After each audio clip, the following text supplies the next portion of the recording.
सेवा सदन उपन्यास मुंशी प्रेमचंद भाग 43।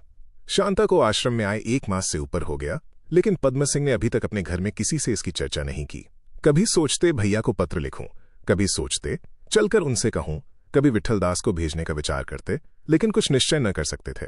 इधर उनके मित्रगण वेश्याओं के प्रस्तावों को बोर्ड में पेश करने के लिए जल्दी मचा रहे थे। उन्हें उसकी सफलता की पूरी आशा की।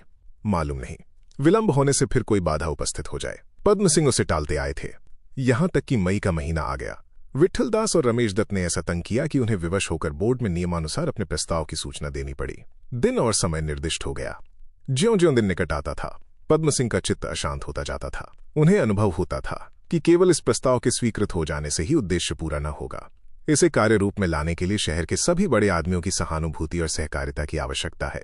इसलिए वो हाजी हाशिम को किसी न किसी तरह अपने पक्ष में लाना चाहते थे। हाजी साहब का शहर में इतना दबाव था कि वेश्याएं भी उनके आदेश के विरुद्ध न जा सकती थीं। अंत में हाजी साहब भी पिघल गए। उन्हें पद्म सिंह की नेकनियति पर विश्वास हो गया। आज बोर्ड में ये प्रस्ताव पेश होगा। म्युनिसिपल बोर्ड के अहाते में बड़ी भीड़भाड़ है। वेश्याओं ने अपने दलबल सहित बोर्ड पर आक्रमण किया है। देखें बोर्ड की क्या गति होती है। बोर्ड की कार्यवाही आरंभ हो गई। सभी मेंबर उपस्थित हैं। डॉक्टर श्यामाचरण ने पहाड़ पर जाना मुलतवी कर दिया है। मुंशी अबुल वफा को तो आज रात भर नींद ही नहीं आई। वो कभी भीतर जाते हैं, कभी बाहर आते हैं। आज उनके परिश्रम और उत्साह की सीमा नहीं है। पद्म सिंह ने अपना प्रस्ताव उपस्थित किया और तुले हुए शब्दों में उसकी पुष्टि की। ये 3 भागों में विभक्त था। 1. वेश्याओं को शहर के मुख्य स्थान से हटाकर बस्ती से दूर रखा जाए। 2. उन्हें शहर के मुख्य सैर करने के स्थानों और पार्कों में आने का निषेध किया जाए। 3. वेश्याओं का नाच कराने के लिए एक भारी टैक्स लगाया जाए और ऐसे जलसे किसी हालत में खुले स्थानों में न हो। प्रोफेसर रमेश दत्त ने उसका समर्थन किया। सैयद शफियत अली पें डिप्टी कले ने कहा, इस तजवीज से मुझे पूरा इत्तेफाक है, लेकिन बगैर मुनासिब तरमीम के मैं इसे तस्लीम नहीं कर सकता। मेरी राय है कि रिजोल्यूशन के पहले हिस्से में ये अल्फाज बढ़ा दिए जाएं, बइस्तस्नाए उनके जो 9 माह के अंदर या तो अपना निकाह कर लें या कोई हुनर सीख लें, जिससे वो जायज तरीके से जिंदगी बसर कर सकें। कुंवर अनिरुद्ध सिंह बोले, मुझे इस तरमीम से पूरी सहानुभूति है। हमें वेश्याओं को पतित समझने का कोई अधिकार नहीं है। ये हमारी परम धृष्टता है। हम रात दिन जो रिश्वतें लेते हैं, सूद खाते हैं, दीनों का रक्त चूसते हैं, असहायों का गला काटते हैं, कदापि इस योग्य नहीं है कि समाज के किसी अंग को नीच या तुच्छ समझें। सबसे नीच हम हैं, सबसे पापी, दुराचारी, अन्यायी हम हैं जो अपने को शिक्षित, सभ्य, उदार, सच्चा समझते हैं। हमारे शिक्षित भाइयों ही की बदौलत दालमंडी आबाद है, चौक में चहल पहल है, चकलों में रौनक है।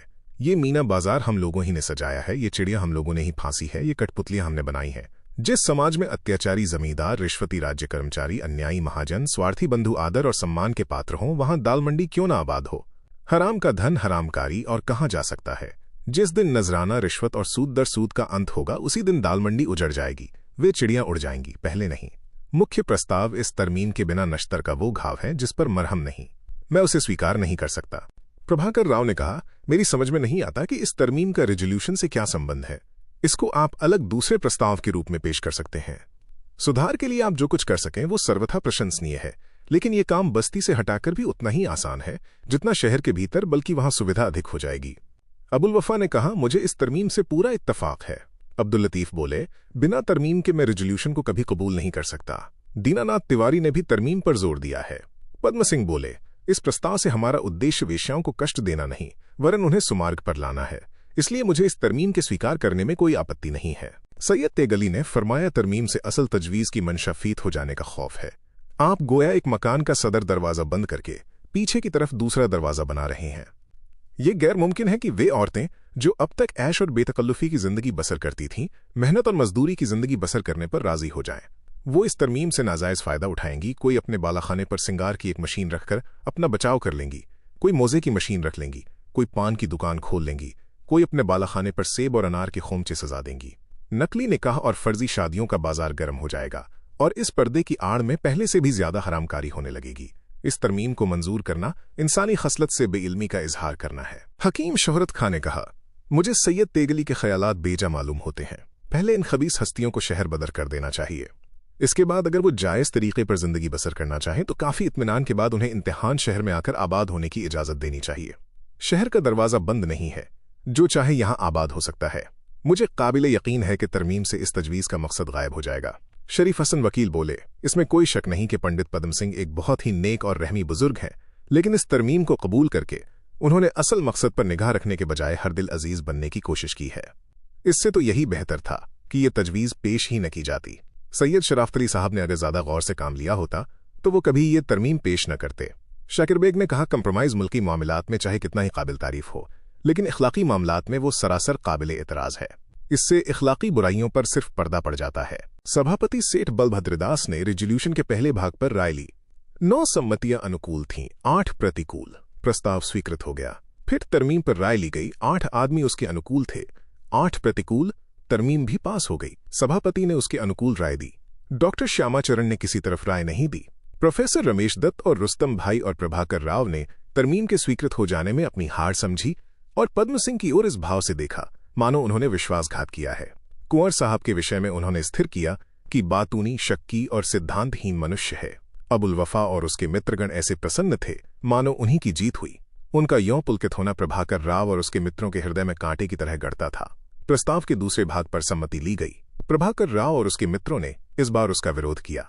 वो पद्म सिंह को विश्वासघात का दंड देना चाहते थे। यह प्रस्ताव अस्वीकृत हो गया। अबुल वफा और उनके मित्र बगले बजाने लगे। अब प्रस्ताव के तीसरे भाग की बारी आई। कुंवर अनिरुद्ध सिंह ने उसका समर्थन किया।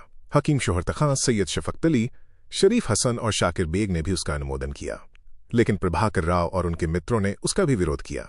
तरमीम के पास हो जाने के बाद उन्हें इस संबंध में अन्य सभी उद्योग निष्फल मालूम होते थे। वो उन लोगों में थे जो या तो सब लेंगे या कुछ न लेंगे। प्रस्ताव अस्वीकृत हो गया। कुछ रात गए सभा समाप्त हुई। जिन्हें हार की शंका थी वो हंसते हुए निकले, जिन्हें जीत का निश्चय था उनके चेहरों पर उदासी छाई हुई थी। चलते समय कुंवर साहब ने मिस्टर रुस्तम भाई से कहा, ये आप लोगों ने क्या कर दिया? रुस्तम भाई ने व्यंग्य भाव से उत्तर दिया, जो आपने किया वही हमने किया। आपने घड़े में छेद कर दिया, हमने उसे पलट दिया। परिणाम दोनों का एक ही है। सब लोग चले गए। अंधेरा हो गया। चौकीदार और माली भी फाटक बंद करके चल दिए, लेकिन पद्म सिंह वहीं घास पर निरुत्साह और चिंता की मूर्ति बने हुए बैठे थे।